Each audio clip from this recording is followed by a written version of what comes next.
அது எப்படி நன்றி சொல்லலாம். இது வரைக்கும் இந்த மாதிரி ஒரு ஃபீலிங் வந்து கிடச்சி ஒரு 12 இயர்ஸ் ஆடிட்டு கிரிக்கெட் இது வரைக்கும் இந்த மாதிரி ஒரு ஃபீலிங் கிடச்சி பல வருஷம் ஆச்சு. லாஸ்ட்டாக சிஸ்கேல வந்து இந்த மாதிரி ஒரு ஃபீலிங்கு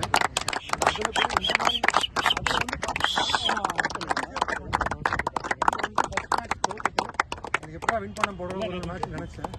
ஆனால் the way we guys have come back, oh my god, and my special thanks to Nagaraj Selvam and both Nagaraj.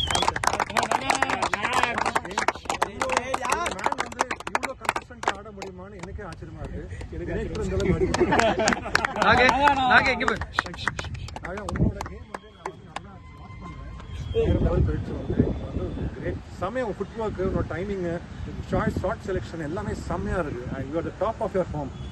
கண்டிப்பாக நின்றுமா அண்ணன் எல்லாமே கன்ஃபார்மாக வின்னு. அந்த மாதிரி நீ ஆடுற கேமு ஒன்றும் சொல்கிறதுக்கு ஒன்றுமே இல்லை. நீ ஆடும்போது சொன்னேன் 2 நாகா ஃப்ரீயாக விட்டுட்டே ஒன்றும் சொல்லாதீங்க. ஏன்னா பர்ஃபெக்டாக ஆடுறாங்க 2 பேருன்னு. அண்ட் நாகா லாஸ்ட்டில் 3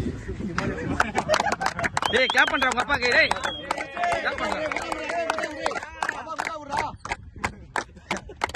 நாகாவோட வைஃப்க்கு சொல்லணும். அவங்க வைஃப்க்கு வீடியோ பார்த்தாங்கன்னா சொல்லுங்க. இது நாகாவோட வைஃப். நீங்க வந்து புலிக்குட்டி ஆட விட்டுட்டீங்க. ஆனால் உங்க சாக்ரிஃபைஸ்க்கு வந்து பலன் இருக்கு. நாகா வந்து ட்ரெமெண்டஸ் கேம் ஆடி இருக்காரு. இன்னைக்கு ஆன கேம் வந்து out of the box series 2 பேரும்.